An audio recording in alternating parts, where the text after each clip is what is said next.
तू आईएएस बन पाएगा? ये सवाल सिर्फ लोग नहीं, कभी कभी हम खुद से भी पूछते हैं। ये यूपीएससी एस्पिरेंट का सबसे बड़ा इंटरनल बैटल होता है। तुम्हारे कमरे की दीवार पे चिपकी एक पुरानी फोटो उस यूनिफॉर्म की जिसमें तुम खुद को सोचते हो आईएएस के नेम प्लेट के साथ, और आज भी तुम वही टेबल पे बैठे हो, थके हुए, अकेले, लेकिन सपने से चिपके हुए। दोस्तों की शादियां हो रही हैं, किसी का एमबीए कंप्लीट हो गया, किसी का कनाडा वीजा आ गया, और तुम आज भी उस एक ही ड्रीम के साथ जी रहे हो, यूपीएससी। लोग कहते हैं एक और अटेम्प्ट, अब तो थक गए होगे, लेकिन तुम्हें एक ही बात चुभती है, अगर इस बार भी छोड़ दिया तो जिंदगी भर खुद से आंख नहीं मिला पाऊंगा। घर से निकले थे एक सूटकेस लेके और एक सपना लेकर, आईएएस बनूंगा, लेकिन यह कोई फिल्म नहीं थी, यह एक रियल लाइफ थी। लाइब्रेरी में जगह नहीं मिलती थी, हॉस्टल का खर्चा बढ़ गया, रूम का फैन खराब होता तो रात भर पसीने में सोए, कई बार पैसे नहीं थे तो लंच स्किप करके सिर्फ चाय पे गुजारा किया। कोचिंग वाले कहते थे पढ़ोगे तो सिलेक्शन होगा, लेकिन ये कोई सिलेबस नहीं सिखाता कि जब डिप्रेशन आए तो कैसे निकला जाए। किसी बुक में नहीं लिखा होता कि जब मेंस में फेल हो जाओ तो अपने आप से कैसे बात करो। घर वाले प्यार से पूछते थे बेटा सिलेक्शन कब तक होगा, और तुम मुस्कुरा के कहते थे बस अगली बार, लेकिन अंदर से तुम टूट चुके थे। हर रात फोन साइलेंट करके चुपके से आंसू बहा लेते थे। फिर एक दिन समझ आया जिंदगी बदलनी है तो किसी का इंतजार मत करो।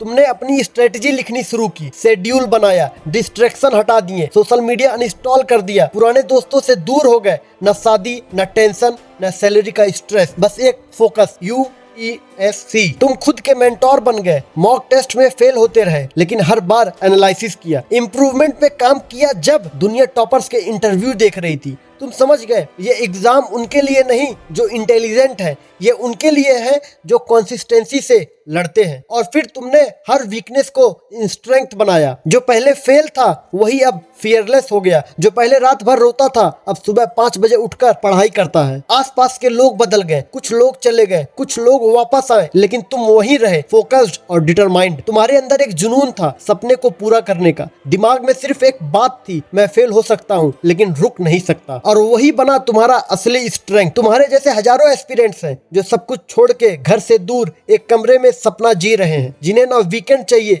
ना पार्टी, बस एक चीज चाहिए, आईएएस, इंडियन एडमिनिस्ट्रेटिव सर्विस। ये वीडियो उन सब के लिए है जो हर रात चुपके रोते हैं, फिर सुबह उठ के दोबारा शुरू करते हैं। जो लोग तुमसे पूछते हैं सिलेक्शन हो गया क्या, उन्हें एक दिन तुम सिर्फ इतना कहोगे, हाँ हो गया, और मैंने खुद किया है अपने बदौलत सब कुछ। तुम यूपीएससी के लिए पढ़ रहे हो, लेकिन सच कहूँ तुम अपनी औकात बदलने के लिए लड़ रहे हो। तुम सिर्फ आईएएस बनने के लिए नहीं, अपने पिताजी की आंखों की थकान मिटाने के लिए पढ़ रहे हो, अपनी माँ के लिए पढ़ रहे हो जिनके हाथ की चाय तुम्हें लाइब्रेरी में याद आती है, और उस वर्जन के लिए पढ़ रहे हो जो एक दिन स्टेज पे खड़े होके बोलेगा मैं जीत गया, खुद से, दुनिया से और इस सिस्टम से। अगर तुम भी अभी थके हुए हो लेकिन अंदर से जल रहे हो तो ये वीडियो तुम्हारे लिए है। Link is in the description. अगर तुम एम्बिशियस हो पर लेजी तो क्या करो, ये वीडियो जरूर देखना। अगर तुम्हारा सपना आईएएस बनना है तो बस एक बात याद रखना, दुनिया तुमसे तब तक हार जाएगी जब तक तुम खुद हार नहीं मानते। ये रास्ता मुश्किल है लेकिन मुमकिन भी है। अब सवाल ये है क्या तुम इतना जुनूनी हो के एक दुनिया की हार को जीत में बदल दो। और याद रखना हर दिन पढ़ना जरूरी नहीं होता, कुछ दिन सिर्फ अपने सपने को याद करना होता है, फिर मोटिवेशन खुद ब खुद तुम्हारे अंदर आ जाता है। अगर इस कहानी ने तुम्हारे दिल को छू लिया तो इस वीडियो को लाइक करो, कमेंट में लिखो आई विल क्लियर यूपीएससी, और इस फील्ड को चैलेंज करो, और इस जर्नी को शेयर करो उन सब के साथ जो सपना देखते तो हैं पर डर जाते हैं। तब तक मिलते हैं नेक्स्ट वीडियो में। जय हिंद।